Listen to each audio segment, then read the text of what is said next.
Going live. Okay. Give you 5 seconds.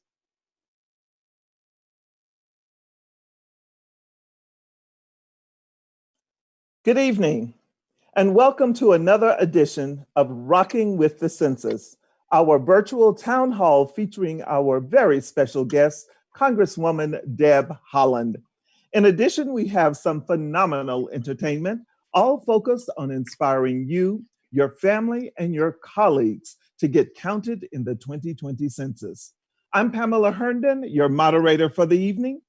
Before bringing on our first performer, let's talk with Congresswoman Deb Haaland, representing New Mexico's 1st Congressional District. She always has insightful advice for us. Congresswoman, welcome to Rocking with the Census.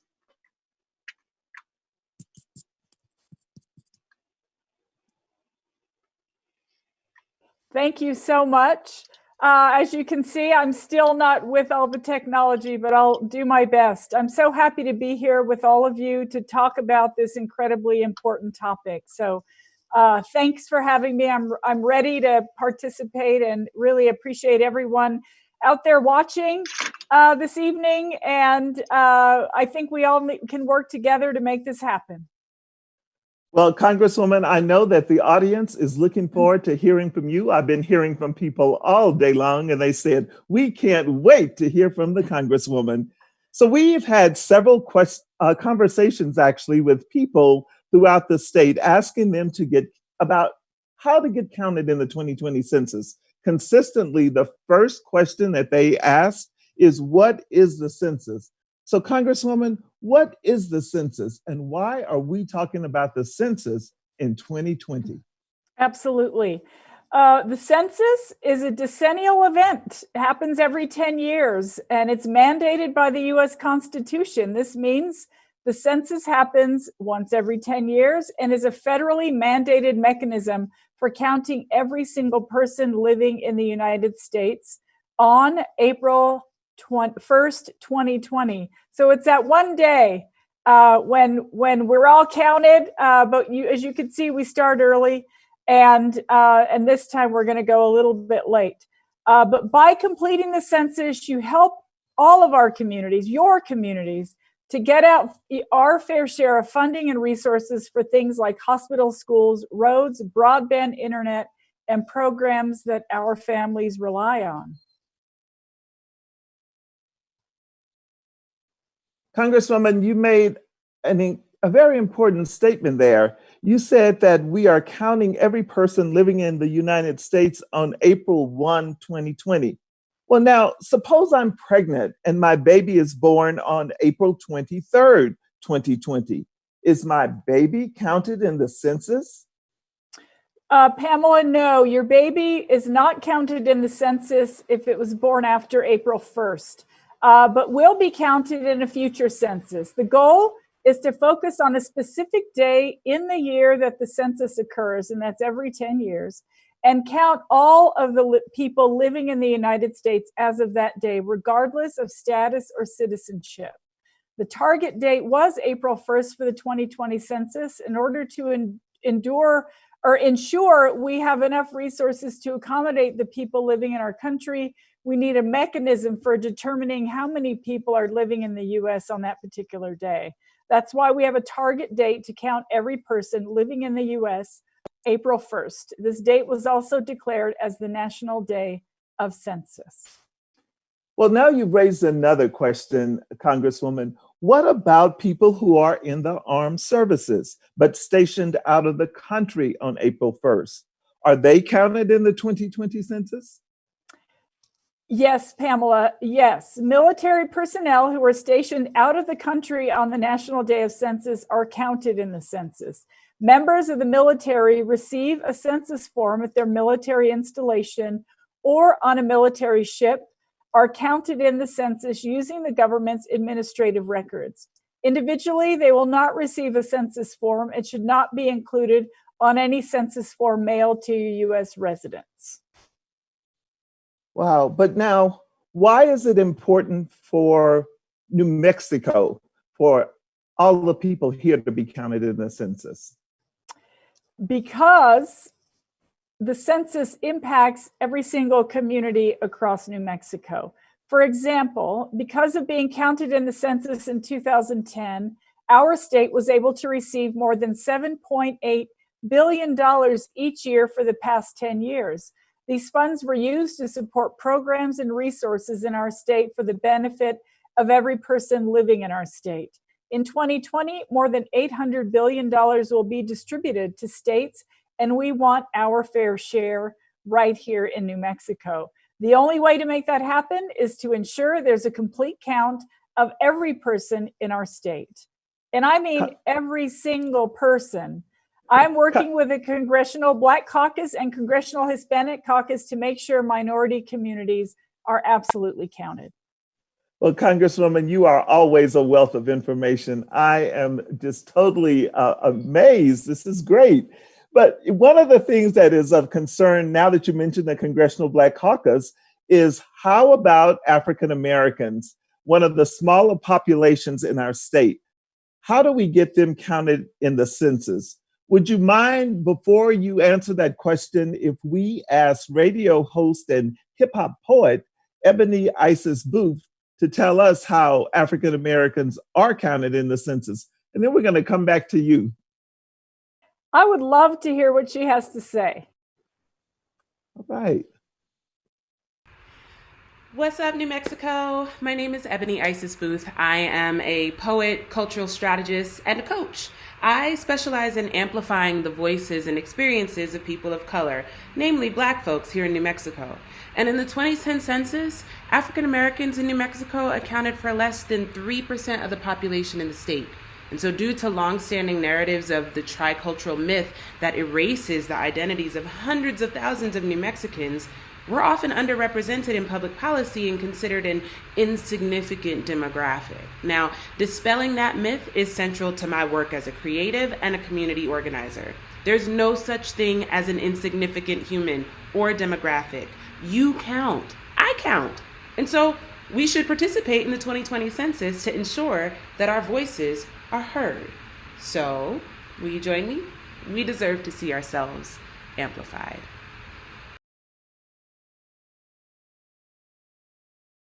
Thank you, Ebony. Will you stay with us for a while? We would like you to come back and present a hip hop view of getting counted in the 2020 census. But let's go back to Congresswoman Deb Haaland, our very special guest here today. And Congresswoman, is there any other reason that we should get counted in the 2020 census to make sure that we have an accurate account in the census, whether you're African American or not? Thank you, Pamela, and thank you for that follow-up question. Census data is also used to determine how many representatives the state will have in the Congressional House of Representatives.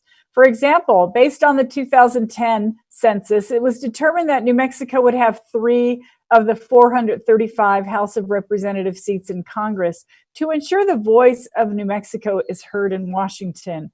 The census count helps us keep those seats, and we need them. We need representation. I know that the African American Complete Count Committee is working tirelessly to uplift and elevate the Black community, and I'm so grateful for their hard work.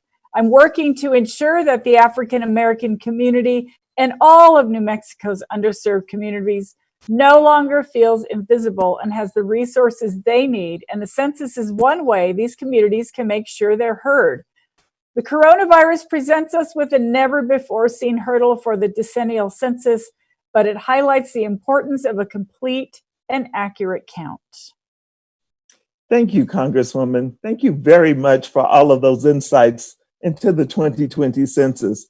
But you know what? I see Ebony waving at us there in the background, our guest poet, and it looks like she's ready to share a poem with us this evening. So Ebony, you may proceed. We are turning the camera on you. This poem is titled, Be the Capital. 'Cause ain't no other way to be than the capital character boasting 2 humps on the unswerving plumb line of the letter B in Black Girl Magic. We out here. We be clattering into museums and saloons, A dazzling spectrum of melanin, sun-kissed orange soda, sweet lips dripping theory and compliments that'll make you wish you never drank the Kool-Aid laced lies about our legacy. We be a ministry. Call our incantations church. Bring the belongings of your formerly betrothed to our backyards, burn them in ritual, soothe your soul in the roux of our cast iron pots. We be conjuring in the colors our coffee turns while we drizzle cream and stir with spoons that clink the sides of Granny's teacup. When we swirl, we call the sunken ones back up.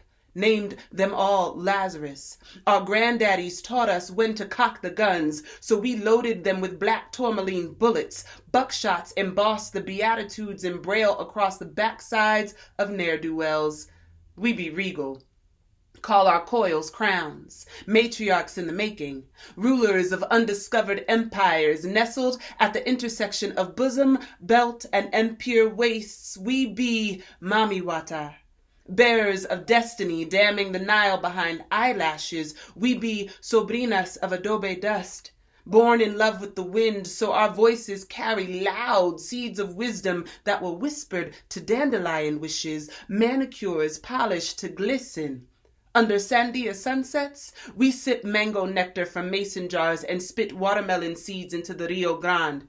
Lay sunflowers for Oshun as alms. Invite her blessings by kissing our palms and tending our honey pots. We be warriors, swords sharpened to eviscerate, for debates can be lengthy and our life expectancy don't always afford us time to waste. So we be stolen sorceresses, penciled into the margins, refusing to be erased. Our inkwells are infinite, indigo details indelible, irrefutable hustle incubated intellectually in coven spaces. We be aggregating content, testing feedback loops inside bamboo hoops, aggravating the patriarchy every time we open mouth cackle at the wondrousness of it all.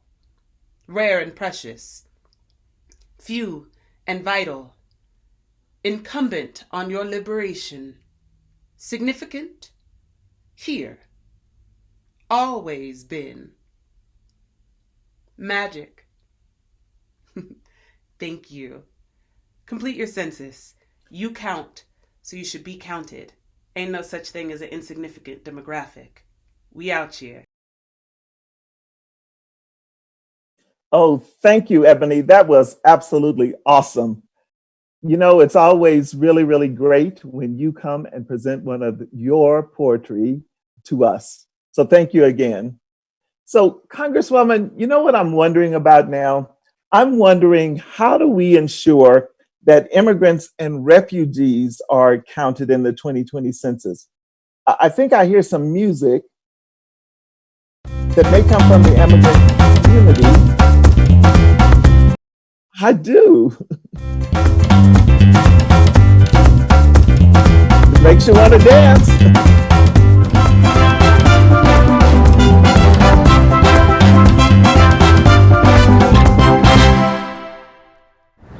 Jambo, kwa majina naitwa Byamungu Fadhili, majina maarufu kama RJ Raji. Niko hapa kukutia moyo, nenda ukahesabike katika sensa ya mwaka wa 2020.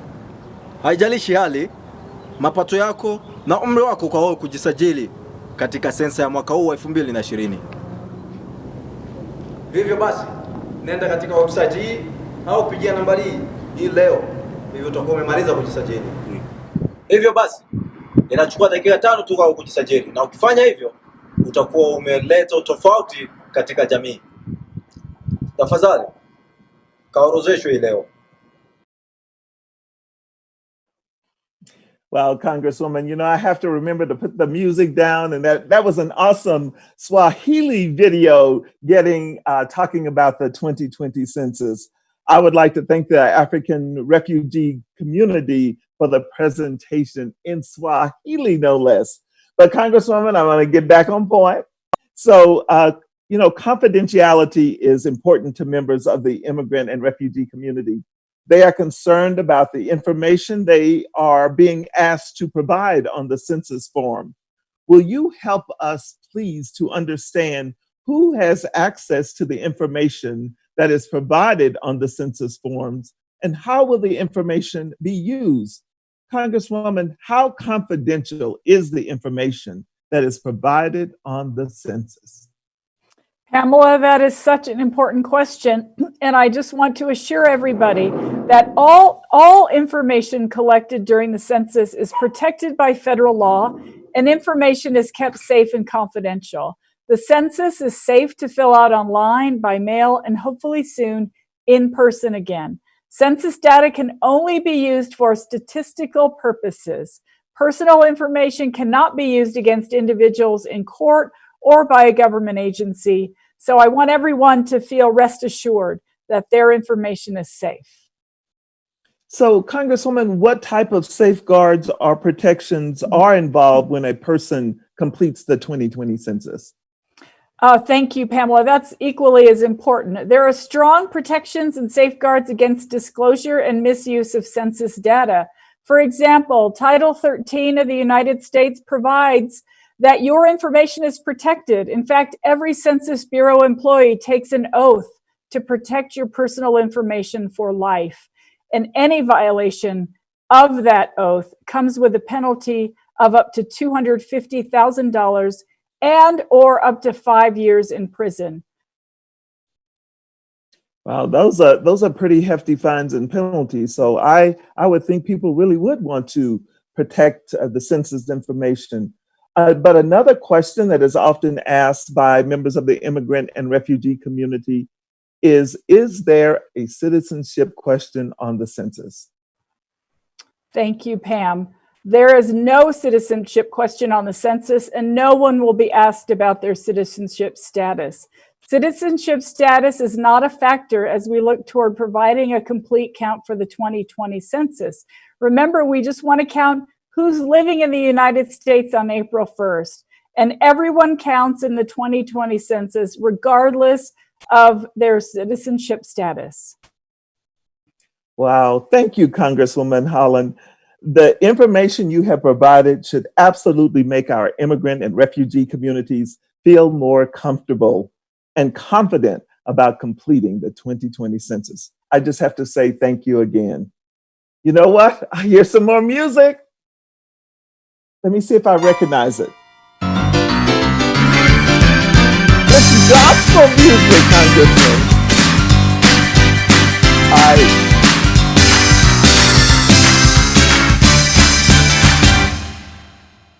Wow, that music signals that we should have a conversation about how faith-based communities can help ensure that New Mexico has a complete count in the 2020 census. Congresswoman, why are faith-based organizations an integral part of the 2020 census? Thank you, Pamela. Faith-based organizations serve communities across the United States, including many of the hard-to-count populations that we want to see counted. God bless you, in my the 2020 friends. census. This is Bishop David C. Cooper. They wanted to come on really fast. Go ahead, Congresswoman. Hard-to-count populations are primarily comprised of communities of color. No surprise in that. That have often been undercounted in the census in prior years. They're African Americans, Native Americans, Asian Pacific Islanders, Hispanic, and refugee immigrant communities. Faith-based organizations play an integral role in sharing information about the importance of the 2020 census because they touch so many lives in hard-to-count populations every single day. And I'll add that faith-based organizations have the trust of these communities. Thank you. You know, I think that voice that we heard was the voice of Bishop David Cooper, one of the faith-based leaders in New Mexico. So Bishop Cooper, I know you're ready to go. So come on down and tell us what you have to say. My friends, this is Bishop David C. Cooper of the New Hope Full Gospel Baptist Church of Albuquerque. Listen, I am convinced that this is a season where we need to be counted. So we are galvanizing all of our churches around the state to speak and to encourage and to promote Census Sunday.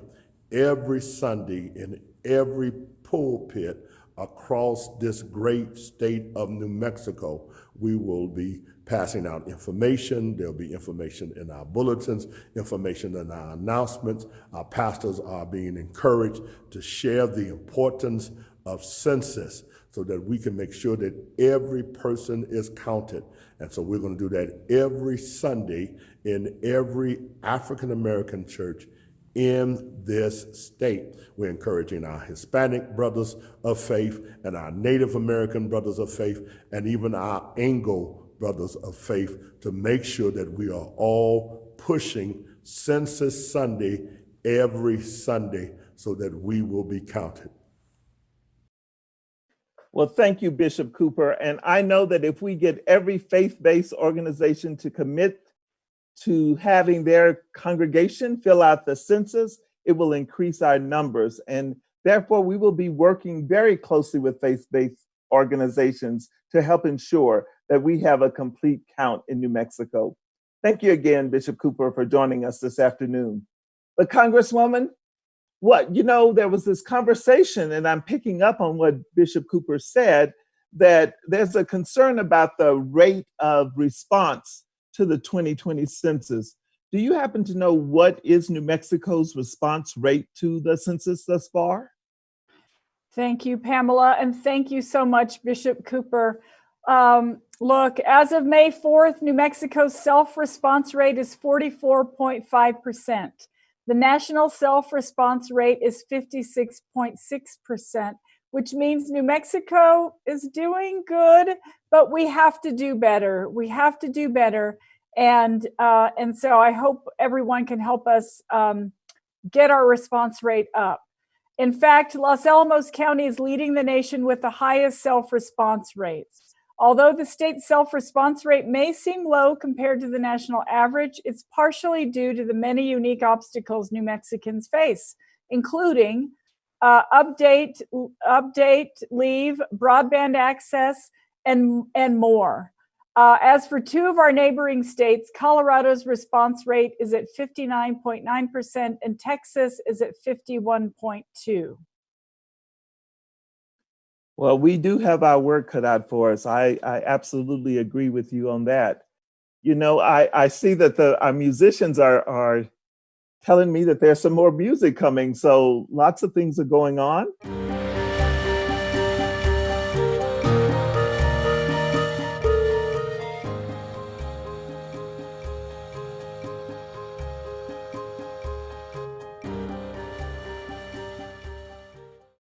That music sounds like some I recently heard when I was visiting my sisters in Gallup. I really like that.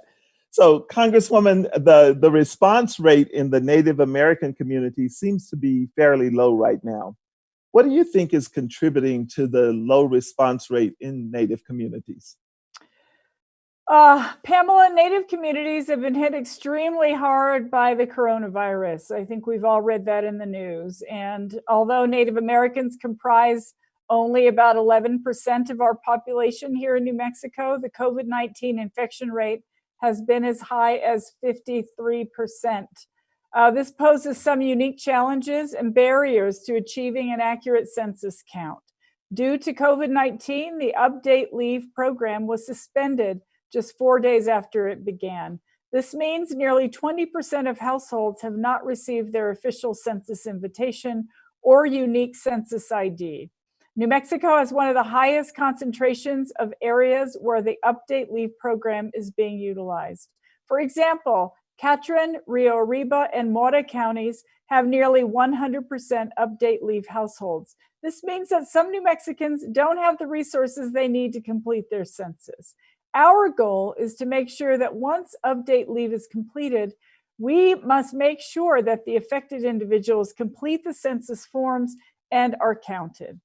If you've received your unique number for being counted in the 2020 census, please wait to receive it from the Census Bureau before responding. Due to COVID-19, a Census Bureau operation known as Update Leave was suspended, as I said, just 4 days after it began. So, and again, this means nearly 20% of households have not received their official census invitation or unique census ID, which is one of the highest concentrations in the US. Well, you know what, Congresswoman, we couldn't repeat enough the effect that COVID-19 is having on the response rate in the census. And thank you for doing that and reminding and emphasizing that we need to keep that in mind and that we need to realize that we don't have enough households, but we're working on making sure that those households will get their update leave numbers soon so that they can be counted. I think that I hear another one of our performers coming on. I do. And her name is Shoshan. Oh my gosh. She's here with us.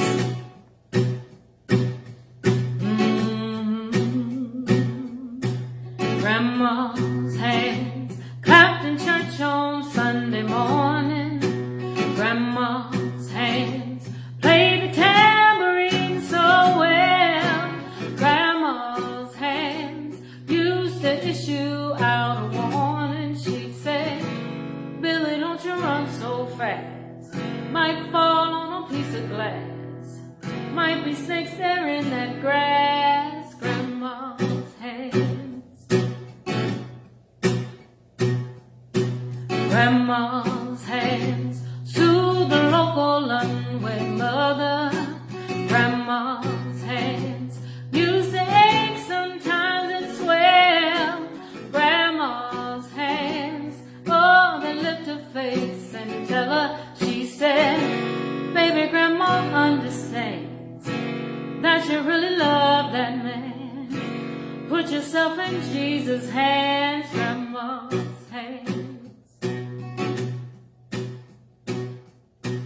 Grandma's hands used to hand me a piece of candy. Grandma's hands picked me up each time I fell. Grandma's hands, boy, they really came in handy. She'd say, Matty, don't you whip that boy. What you wanna spank him for? He didn't drop no apple core, but I don't have Grandma anymore. If I get to heaven, I'll look for Grandma's hands. Oh, thank you, Shashan, for singing that song. You know, I used to sing that song to my grandmother when she would make some homemade blueberry pie. It was the best in the entire world, I can truly tell you. So you brought back many, many memories, and thank you again for that song. But Congresswoman, I'm going to try to stay on point here. Why that song reminds me that we need to think about the senior citizens in our state and making sure that they're counted in the 2020 census. So why is the census important to our senior citizen population? Thank you, Pamela. Yes, we always have to care about our seniors in our lives. Census data is used to determine funding distribution to important programs like Medicare Part B, housing assistance, Meals on Wheels programs, and so much more. We cannot forget about the funding that's provided to public safety strategies and designing facilities specifically focused to accommodate our senior citizens. I know that many senior citizens have grandchildren and great-grandchildren. When seniors are counted, they are also making sure that programs and resources are available for their grandchildren and their great-grandchildren. I'm encouraging our senior citizen population to please complete your 2020 census, not only for yourselves, but you have the ability to ensure that your families, neighbors, and friends get counted in the census. You are the trusted members of your communities. Your community will listen to you as you lead by example and are counted in the census. Well, I think you are absolutely right, Congresswoman. Not that I think, I know you are. Our senior citizens are the elders in our communities, and we absolutely listen to them. So I know that they're listening to us tonight too. So Congresswoman, you know what? There's some more music playing. You know, that music just loves to come in with us. So that's really great. It sounds like a little bit of hip hop.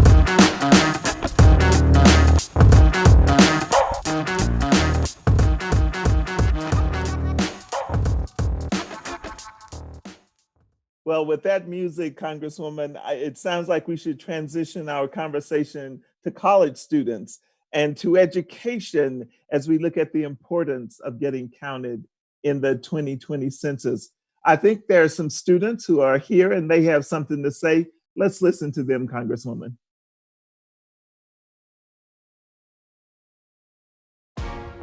As members of the Black community, it is absolutely critical that we are filling out the census. The census will determine how resources are allocated to the Black community for the next 10 years. As a reminder, if you live with American campus communities this semester, prior to COVID-19, you do not need to fill out the census. However, if you do not live with American campus communities, please make sure you fill out the census. Our community can no longer be considered statistically insignificant. Please do your part and complete the 2020 census. Well, I'm glad those students dropped by, and that gives us a chance to talk about the importance of the census to both public education and higher education. So, Congresswoman, why is the census important to higher education and helping students advance their education after high school? Well, let's think about this for a moment. For most college students, this is the first time they'll complete their own census. Wherever you were on April 1st, had coronavirus not happened, is where you should be counted.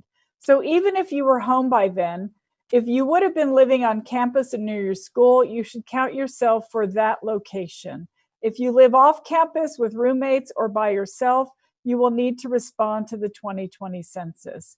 If you live on campus, your university college will count you in the 2020 census. For college students, census data is used to determine funding for federal Pell Grants, which I used when I went to college, adult education grants, and healthcare services. Complete your census and encourage your friends and classmates to do the same. Well, I'm like you, Congresswoman. I use those Pell Grants and other grants to get through college too, so they are incredibly important. And you're right, we need to get people counted so that we can have the funding to come here to help others go to school. Representative, it seems that a group of students recently held a panel discussion to talk about the census, and they really wanted to make sure that you heard what they had to say and that our listening audience heard them. So let's listen to their conversation right about now. Hi, my name is Brandy Stone. I'm the director of UNM African American Student Services, and I have some Black ASUNM senators here with me today to talk about the importance of filling out the census at the collegiate level. So I'm going to go ahead and allow Miles Harris to introduce himself. Hi, how's it going? My name is Miles Harris. I'm a sophomore at the University of New Mexico. I'm majoring in animation with a minor in entrepreneurship. I'm a part of Black, which is Brothers in Leading and Cultivating Knowledge. I'm the treasurer. I'm also vice president of Phi Beta Sigma Fraternity Incorporated, and I'm also an ASUNM senator within the ONA committee, which is Outreach and Appointments. And next we have Suha Musa to introduce herself. Hi everyone, I'm Suha Musa, a freshman at UNM from St. Paul, Minnesota. I'm studying international studies and journalism, and in terms of being involved on campus, I'm an ASUNM senator and chair of the Outreach and Appointments Committee. I'm going to be an RA on campus this next year, and I just try to find involvement anywhere I can on campus. And next we have Ricardo Hill. How y'all doing? My name is Ricardo Hill. I'm from Gulfport, Mississippi. I'm a junior here on campus, majoring in political science, minor in criminology. I also am an ASUNM senator. I serve on the finance committee, and I'm the vice president of Black. That's Brothers Leading and Cultivating Knowledge. And I'm also a member of the BSO there. So let's go ahead and start off and talk about the importance of the census. Sometimes at the college level, people might not understand why that's important for them. So can one of you guys start by sharing why it's important for young adults to fill out the census?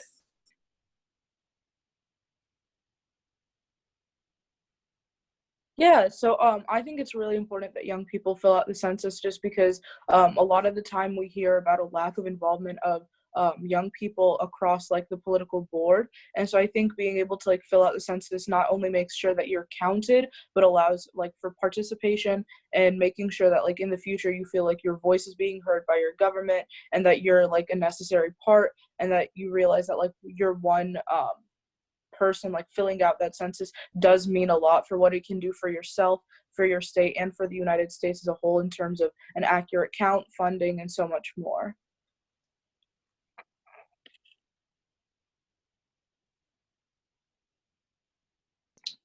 Yeah, I feel that, well, actually, statistically, the young adult population is like the lowest in terms of like politically voting and within like the government.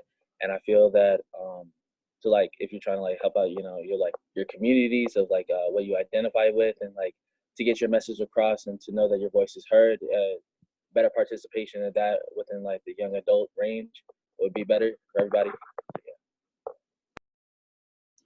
It also is beneficial to us because in the parameters of the census, the college is also supposed to count us because we spend majority of our time there, since we do live in the resident halls most of the time throughout the year.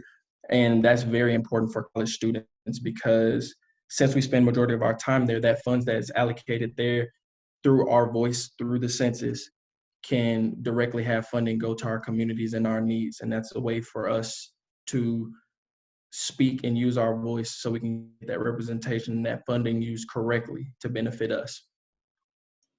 That's a great point. And so just as a reminder, if you are a college student living on campus, you will not need to fill out the census directly because the resident's life will count you. So we're going to move on to the second question, and that is, how can we, how can we make sure more people your age participate in the census? What are ways that we can incentivize your classmates and your peers? I feel like one of the ways that we kind of up the morale for people our age to go ahead and do the census and take the census serious is, instead of making it seem like a task, really tell all the benefits that it can really do for us. As far as this is a way for us advocating for our communities, this is a way for us, our characteristics, and actually an individual amongst many people who also share the same identities as us. Yeah, like how Ricardo said, I feel like there's a lack of initiative and incentive when it comes to like filling out like forms like overall, you know what I'm saying? And then in terms of like individuals like wanting to like fill it out, I feel like it's looked upon as a task, and like that deters them from wanting to fill anything out. But like you said, like better promotion towards it, and like showing students like the benefits of how it's going to impact you and not only themselves, but like the community that they surround themselves in, whether that be on campus or like life in general. I feel like that would like create some sort of like initiative for them to go out and fill out the census.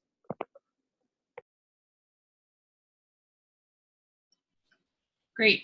So because Black men, as we've seen from the research, are less likely to participate and fill out the census, how can you encourage your Black male peers on campus to get active? The best way that I see that we can tackle that statistic is to make sure that they understand that even though we do make up a small portion of an entire community, our voices still count and we still do matter, and that we should take this very seriously, because if we do not step forward and we do not fill out the census and take it seriously, we will be missing out on crucial funding that can help our community and help it grow. And we need that funding to trickle back into our communities to make things better and help us as we traverse this whole campus thing in college life.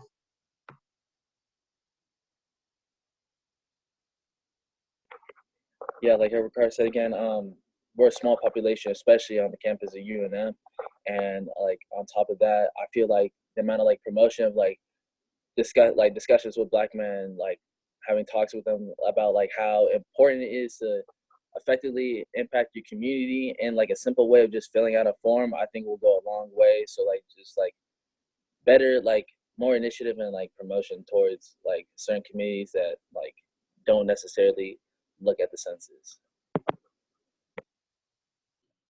Well, I want to thank you three for taking the time to participate. I know that it's rough right now with all your classes moved to online. Some of you guys are still living in housing and some have gone back home. So I'd like to finish with you all sharing one thing that you learned about the census in going through this process and participating on the panel. And we can start with Suha if you're ready. Yeah. So something I didn't know before, like this whole process, was like the amount of funding that the census actually determines. I thought it was just like a way to count how many people lived in the US every 10 years, but I didn't realize like the legitimate benefits it had for us, especially in a state like New Mexico, which is notoriously like one of the poorest states in the country. I didn't realize that like filling it out could guarantee upwards of $3,000 like per person. So that alongside how much it might guarantee for a university is really like beneficial. And I didn't know that.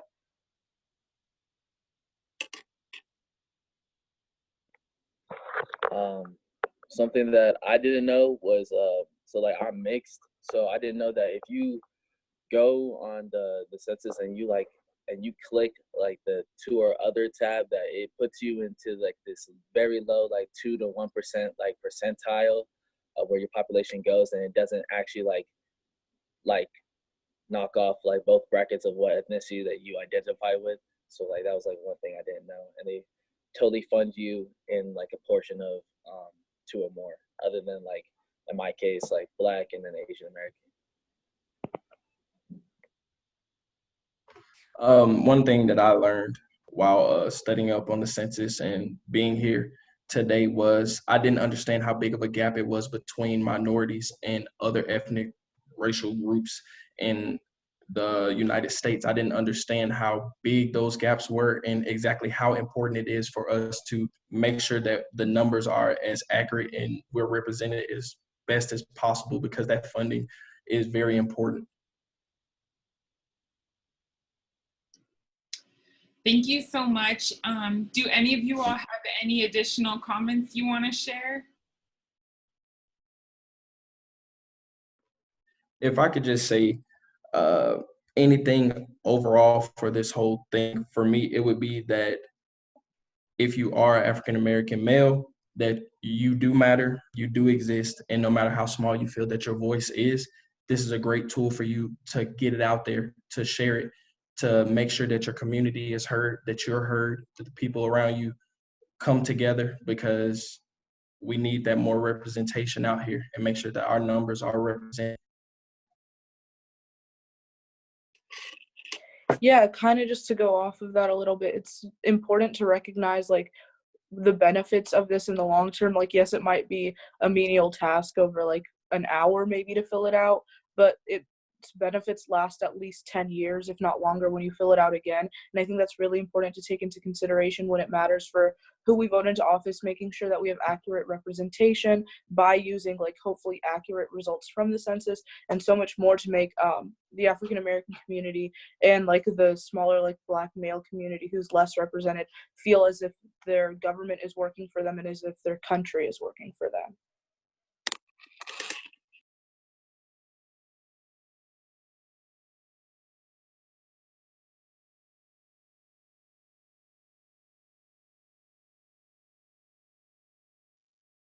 Well, Congresswoman, I would say the college students absolutely have a good grasp on why it's important to be counted in the 2020 census. But you know what? I think we should have a brief conversation about what the importance of the census to students before they go to college. I mean, what happens to students in our public schools, and how are they benefited by the 2020 census? So, Congresswoman, help us to understand that a little bit. Sure. So an accurate census count is key to schools getting the funding they need to serve every child who walks through their doors. Funding for school breakfast and lunch programs and special education programs. We can't forget about the benefit of having Head Start and after school programs in our schools, all of which flourish because of the backing from the census program. Our school classrooms benefit from the census funding through the advanced technology that is placed in classrooms to ensure that our students are fully able to advance in the workforce as soon as they graduate from high school.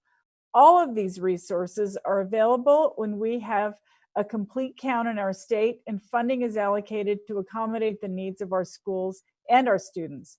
Parents and students count on us to complete the 2020 census since they cannot. This is our one chance for the next 10 years to ensure their needs are accommodated for a good education. And I just want to say that I filled my census out and it didn't take me more than 10 minutes. So I want everybody just to allocate 10 minutes out of your day and answer the census. Thank you, Congresswoman. And I want to say I really appreciate your emphasizing Head Start and the importance of getting counted in the census and the funding that will come to our state to help our children as they get ready to go into school through Head Start. You are so insightful and looking forward to how we can make sure our children are always ready in the educational realm. So I just want to say thank you for sharing that information. It was truly, truly awesome. I think I hear some music again, Congresswoman. I think I hear it coming up in the background. Let me see.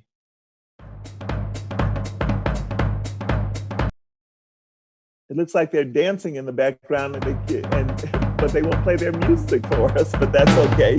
You know, one of the areas where we have not discussed census and making sure that it's important, there they are. Go ahead, guys. Play your music.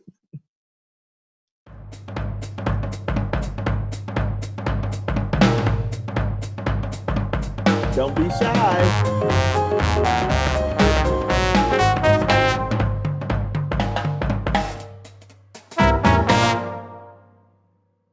Thank you. You know, I've been watching you guys play music for a long time and you've never been shy, so don't start tonight.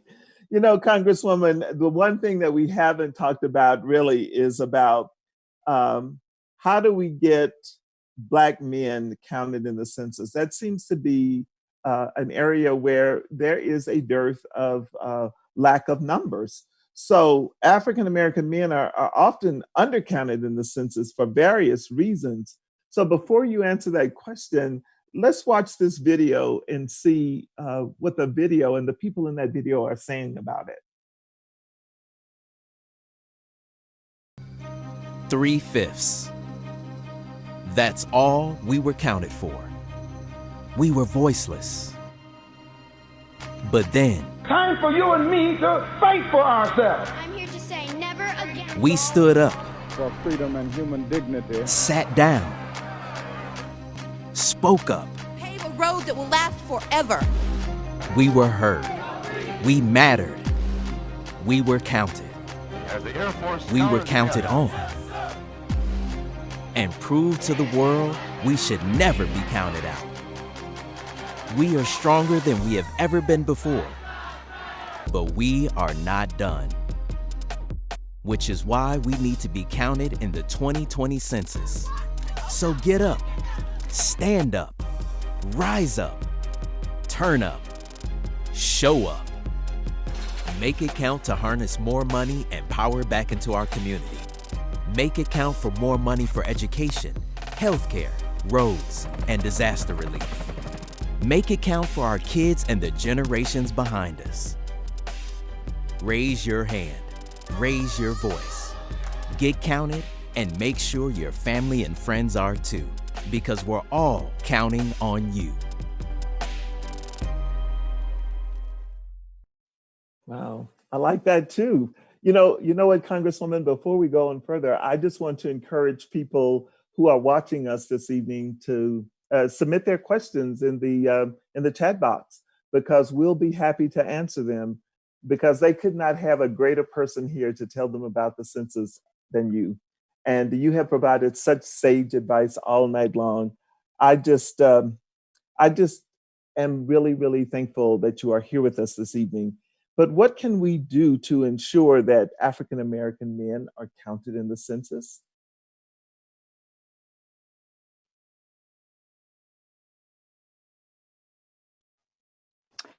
Thank you, Pamela. And look, there's nothing more powerful than family relationships to ensure that African American men are counted in the 2020 census.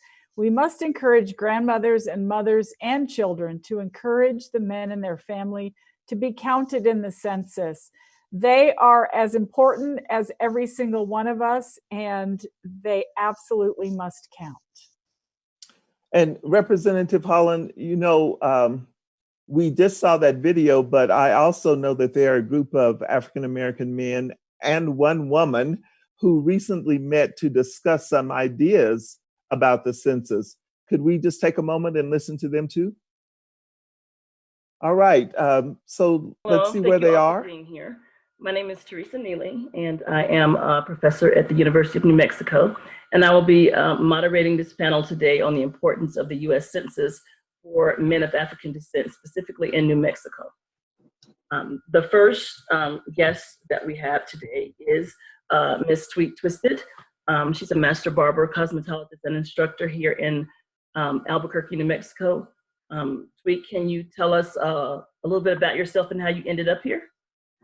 Well, hey, my father was in the military while I was growing up. Ultimately, that landed us here later in my childhood. So I pretty much grew up here after a few trials and errors in other states and back and forth. Come back, it's comfortable here. Thank you. Our next panelist is Mr. Rodney Bowe. He's the director of the Men of Color Initiative at the University of New Mexico. Hello, Rodney. Can you tell us who you are? Dr. Neely. Got here? My parents too were Air Force. My dad was in the military, born in Los Angeles, lived in Germany, North Dakota, and they retired when I was around the age of 11 in the big city of Roswell, New Mexico. Hence, I am living proof there are aliens. Thank you very much, Mr. Bowe. Dr. Jaron Campbell is the founder and principal of ACES Tech Charter School here in New Mexico. Hello, Jaron, how are you? Good, how are you? Doing well. I was born and raised in Detroit, Michigan. And after working in engineering for about a decade, switched to education. I've worked in 4 different states in education, and I married a woman who wanted to work with Native Americans. And so after researching this area, we decided to make the move to New Mexico. And instead of starting or working for the traditional school district, I decided to start my own school. Excellent, thank you. And our last panelist is Mr. Jermaine. Yes, my name is Duke Jermaine, born in Haiti, Port-au-Prince, Haiti. Came to the state in June 2nd, 1977. And I've been in New Mexico via UNM, 1990, where I've obtained a bachelor's degree in architecture. Thereafter, I worked for the state as a project manager for 3 years, and then rent housing in the town of Bernalillo for another 3 years. And I've been a realtor ever since. Thank you so much, Jermaine. I appreciate it. And as I mentioned before, my name is Neely, and I am a professor at UNM. And I moved here in 2005 to work at UNM in the library. So thank you all for participating today. My first question for the panelists is,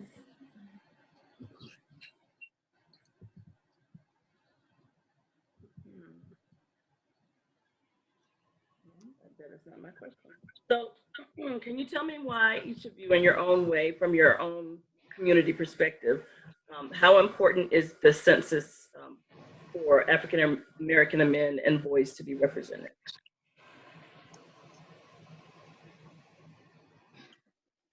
I feel like it's important specifically for African American males, men and boys to be counted in the census, to get a sense of what exactly it is that we need to serve in communities that are heavily impacted by their presence. the neighborhoods that are in more urban areas, in the city of Albuquerque specifically, as well as statewide, because we aren't really aware outside of some of the larger areas of the fact that there are smaller cities that contain Blacks, African Americans. So in order to make sure that we are providing particular programs and specific things to those demographics and healthcare and things of that nature for those areas where there are African American males present in those areas. Thank you. Other panelists? I would say traditionally in this country, we have been left out of the equation.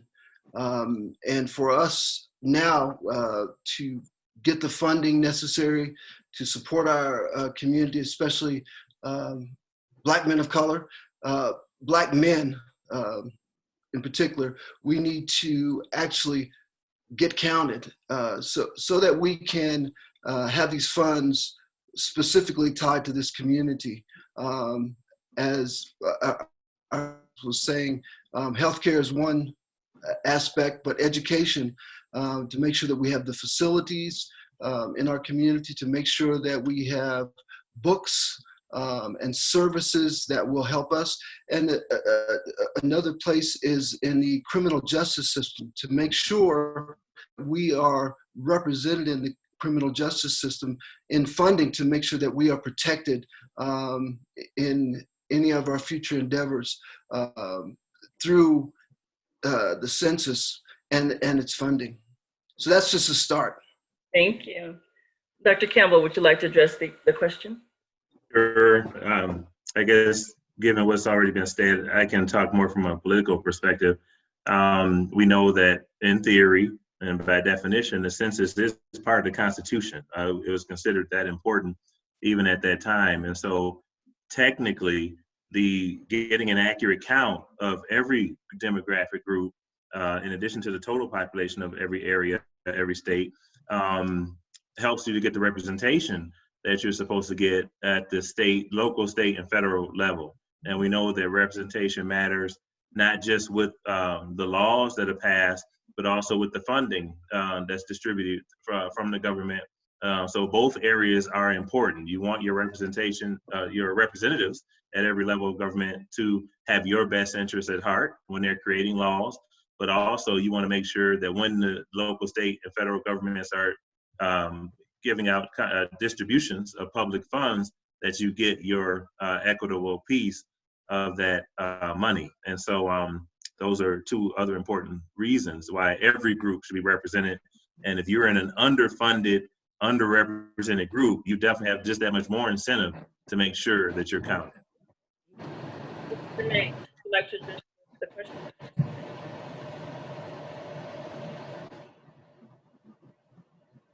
Duke, are you there? I'm here.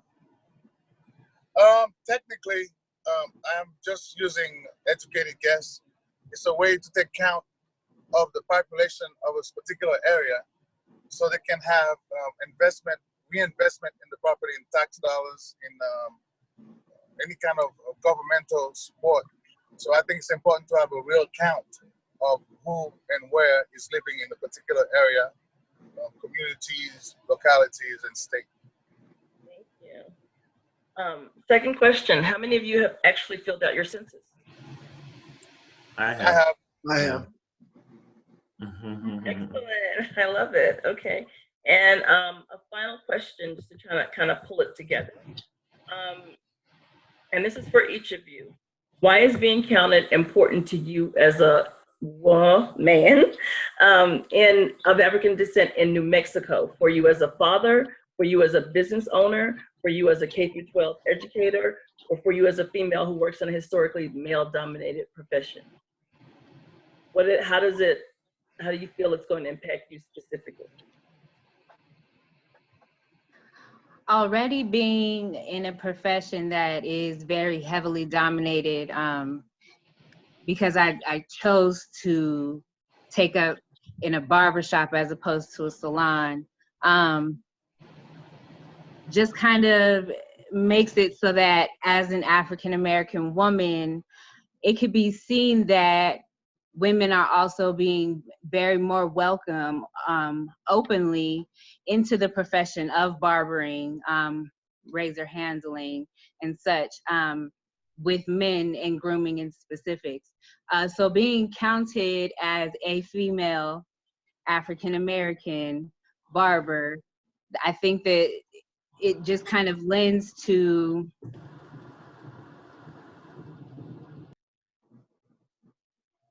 understanding that it's more open than it used to be before in the past, because notably barbering in specifics is a very male dominated, originated profession. You know, all the way back from the beginning of time, it was a service handled by men for men specifically.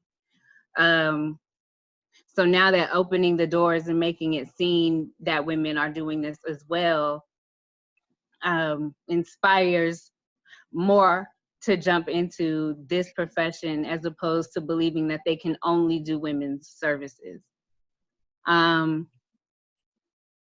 And that just makes it across the board. As a woman, and more specifically as an African American woman, I would like to have more of my sisters next to me in the barbershop giving services to majority male clients. Why not? Thank you. Sure. I can speak from a K-12 perspective. Obviously, I'm starting a new school. It'll be grades 6 through 12 eventually, but we'll start with 6. But when I think of the census and the importance of ensuring that everyone is counted, there are quite a few implications actually for K-12. We do know that federal funding plays a major role in terms of providing resources and being able to implement programs in schools. So we do get our funding from the state, the majority of it, but you also have a lot of federal funds like Title I, which is specifically developed and passed around for low-income students.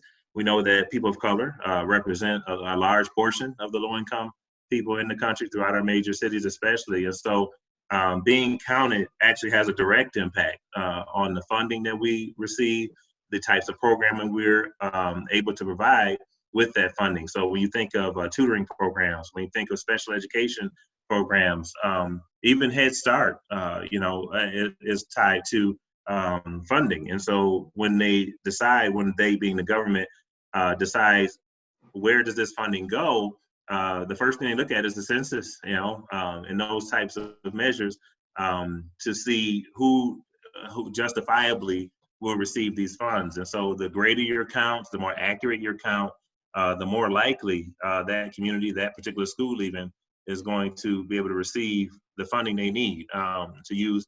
Another big thing now that we see with this COVID response is technology.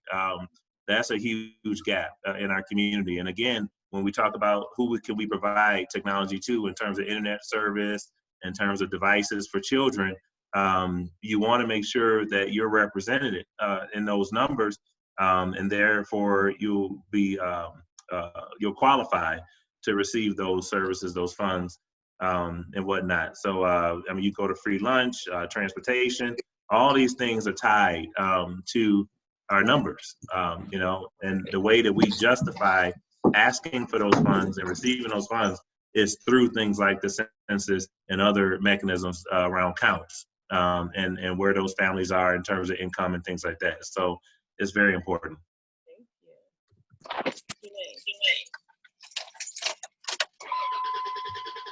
you. You might be reading this, I'm not sure. My final question, or it's not really a question, is there anything that's happening at your institution, your organization, your office, whatever, that you would like to share with the folks today? I guess if I start, just in general, I think we all know that it's important to be counted, just like it is to vote. We talk about that a lot as well. But there are a lot of things that are against us in terms of ensuring that we are properly represented when you think of gerrymandering and things like that. So it's important that when we have an opportunity to get out and be a part of the process and ensure that we're counted correctly and that we can obtain the representation we deserve, a lot of that's on us. It's one thing to complain about a lot of the things in society that we may not feel is fair, but we want to make sure the things we do control, things like participating in the census and in voting, that we do those things, you know, and that we don't take it lightly. We, you know, honor those forefathers who fought and died for us to have these opportunities, and we get out and do what we're supposed to do so that we make sure we're counted. I'd like to go next. I would say that it's critically important that we check our own circle, the people around us. And if we each check our family members, our friends, our associates, and ask them, did they fill out the census, and demand from them that they do fill out the census, that we will get a more accurate count. So if we all just take it upon ourselves to ask the people around us if they fill out the census, and it's, in particular, I know that our youth are not counted as much as we need them to be counted. Don't take anybody for granted. Young as well as old need to be counted in the census. Thank you. Absolutely. I agree with the other gentlemen saying, just encouraging those around you to make sure that they are counted in this census, as well as making sure that they vote. It's a lot going on right now, so we need to make sure that we are seen and heard in every way possible. Brother Jermaine. Well, I may have another perspective on that. Since I already mentioned the reinvestment in the community or your city or town, but also there's also the current event, the reset button that's being done right now. It would require a true account of our population after so many thousands have died. So there's another element. It's not just for the contribution of the federal government to the state government and the local government. It's also the real accounting of our population. Because I think by the end of 2020, we're gonna be close to 70,000 of lives that are lost. And the lives that are not counted, there are a lot of lives that are not counted. So it's a true reset button to show where our population is at that time. And 10 years later, as they usually do, they're gonna redo it again and see if the population increase or decrease based on immigration, childbirth, etc. Thank you. Thank you all very much, Mr. Bowe, Dr. Campbell, Mr. Jermaine, Ms. Twisted. I really appreciate you giving your time on a Sunday to record this at almost the last minute. So thank you very much. I really appreciate it. Okay. Of course. Have a good one. And thank you. And thank you for inviting me. Okay. Bye. Thank you. Bye.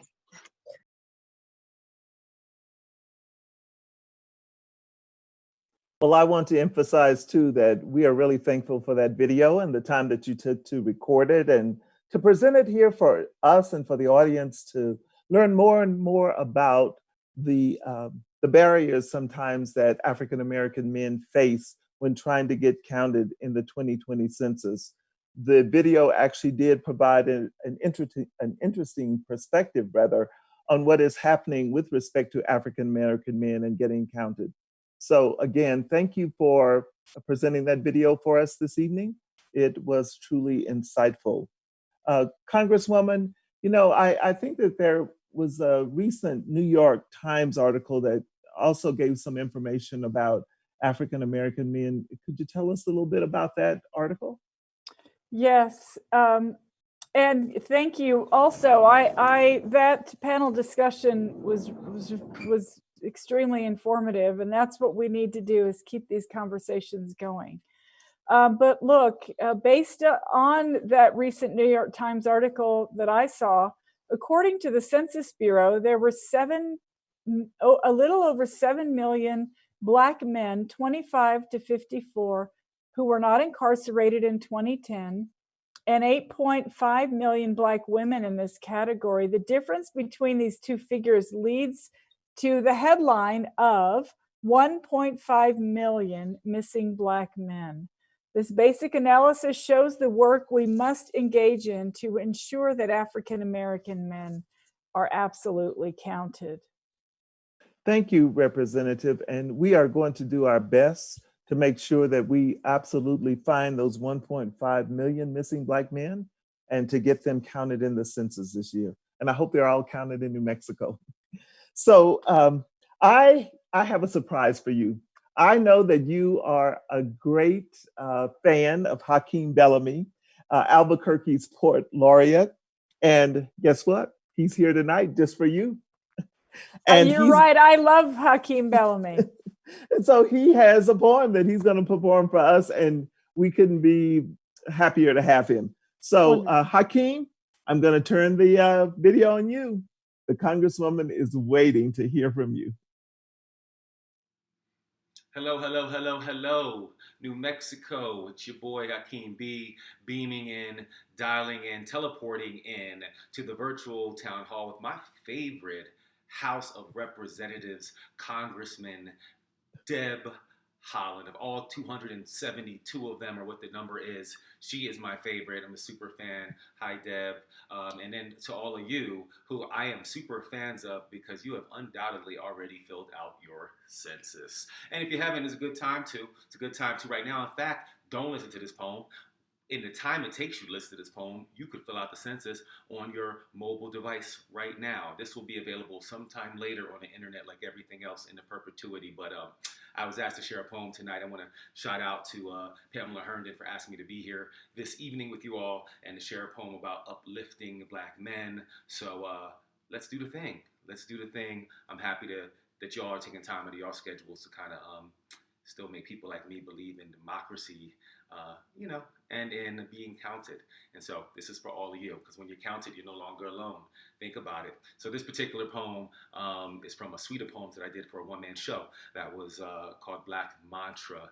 And it's called If God, it's not If God, it's called God is a Black Man.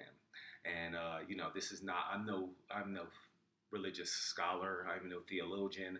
I know no more or less than you about what the great powers of the universe be and or identify with. So, but I do know that I do know three things. Having grown up in the Black church and in that Christian tradition, it was kind of like God's in your own image, and so I'm a Black man, so my God's a Black man. I also know in many of our indigenous traditions, God is a God that actually looks like us and is actually from our people. And thirdly, that I know that, it's pretty much for granted in the Black community that God is actually indeed a Black woman. And the Democratic Party knows this very much, because who else will deliver them in 2020? So that's where I'm gonna leave that at. And I'm just gonna say, and hope you enjoy the poem. Thank you. Why God is a Black man, AKA diatomic elements. The Bible reminds us that man was both God's first miracle and first mistake. Grown from ground instead of girl, birthed from dirt instead of womb, known for our disobedience, infamous for never doing what we are told to do, for being dissatisfied with the abundance we were dealt, guilty of taking fruit that does not belong to us, for blaming women and serpents for all our bad decisions and bad luck, for getting kicked out of the garden, made predator, doomed to a survival of hunting ever since. The first draft of manhood was abandoned.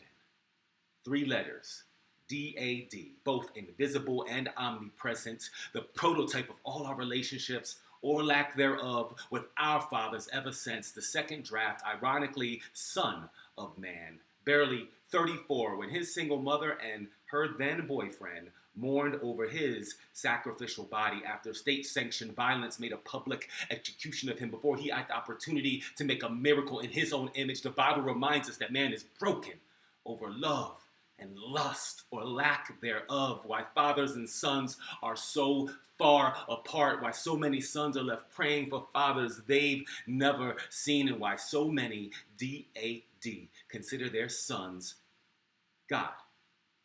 In the third draft, just as many letters. Man is desperately trying to reproduce his most inimitable of magic tricks, resurrection. Because keeping black men alive has proven to be an extremely difficult task for humankind. But there are still cavemen among us.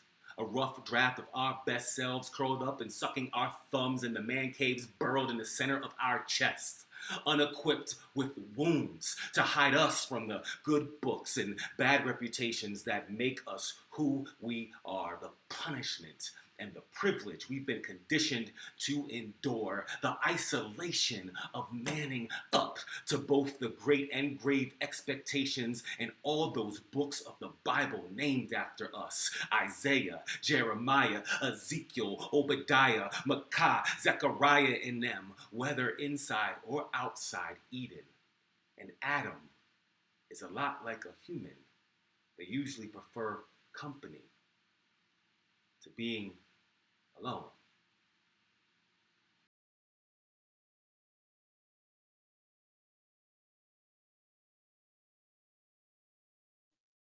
Hakeem, I just want to say thank you. You always add a special ambiance to any evening whenever you appear, whenever you're present, whenever you provide us with one of your poems. So thank you again. Congresswoman, all I can say, it's been an amazing evening with you. We have covered every aspect of the census, covered every single demographic, inviting people to get counted in the 2020 census. But I know that our listening audience would like to hear and remember this evening in many, many ways. But what would you like for them to remember and take away from the evening? Pamela, I have had such an amazing time. I agree with you. Love Hakeem Bellamy's poetry, and I could listen to it for hours and hours. I thank you so much for having me. It's been a lot of fun. I wish I could see you in person, but I guess I'll have to wait for that. I hope the takeaway for everybody watching this wonderful census event is to complete the census forms when you receive them. Your invitation will include a unique ID for your household, which helps the Census Bureau identify that your household has been counted in the 2020 census. Once you receive your unique identifying number, you can complete the census forms online at my2020census.gov by phone or by mail. Remember, we're counting on you to be counted in the 2020 census. Thank you, Congresswoman. I do see that there were a number of people writing in the chat, and they wanted to say thank you to you too. So they were extremely happy that you were here with us tonight and that you shared so much insightful information. I would like to just remind everybody that Congresswoman Deb Haaland represents the 1st Congressional District in New Mexico, and she represents us proudly. So whenever you get a chance, drop her a line and let her know how much we appreciate her, because she appreciates us by trying to make sure that every single person gets counted in the 2020 census.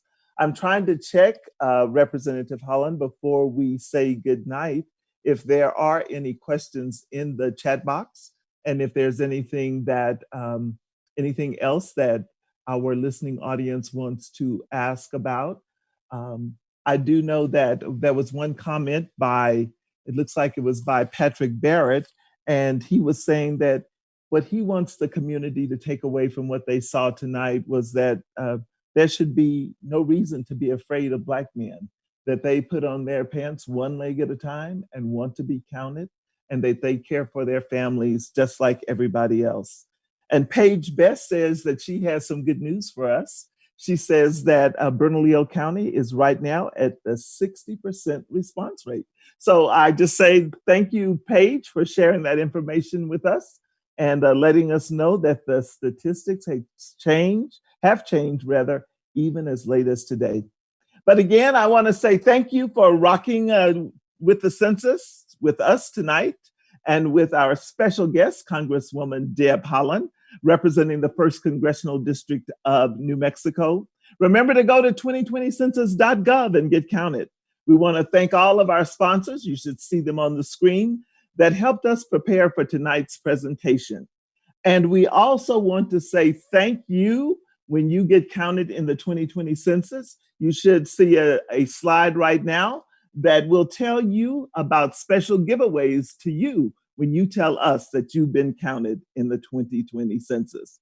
We look forward to seeing you at the next Complete Count Census virtual party in the near future as we continue to rock the census in 2020.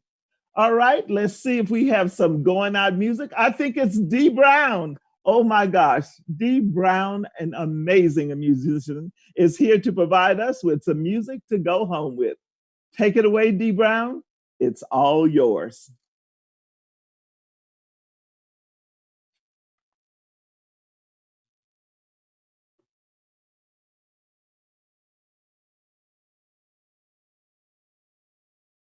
And make sure you play my favorite song.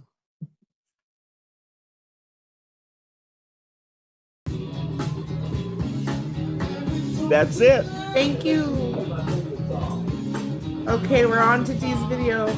Thank you so much. Absolutely. Thank you.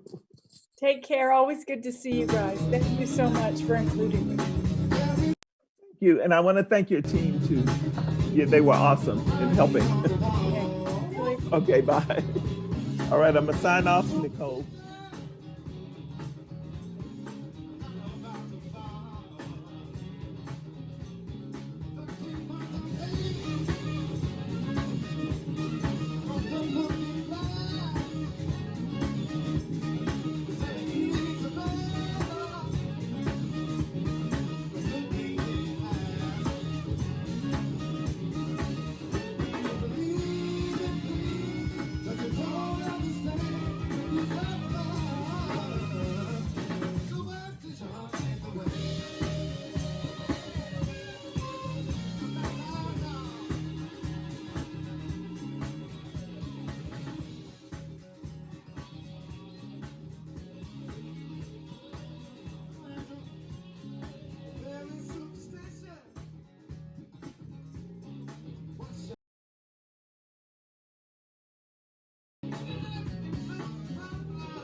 to get me started.